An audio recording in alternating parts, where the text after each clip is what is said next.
Nag-viral ngayong araw ang teaser post ng CPI Channel Distribution matapos nitong ibahagi ang mensaheng CPI has something new for you. Are you ready? I want is coming soon.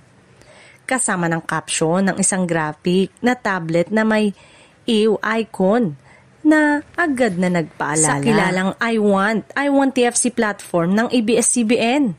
Dahil dito, maraming netizen ang napaisip kung ano ang bagong serbisyong ilulunsad ng CPI.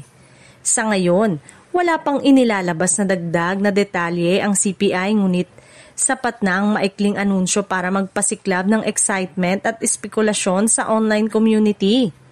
Marami ang nagsabi na tila papalapit na ang panibagong collaboration sa pagitan ng CPI at ABS-CBN.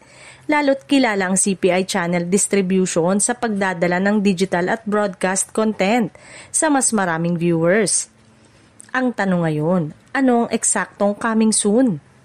Isa sa mga pinag-uusapang posibilidad ay ang integration ng iWant platform sa CPI ecosystem, kung saan maaaring maging mas accessible sa viewers ang ABS-CBN, dramas, movies, originals at iba pang digital content.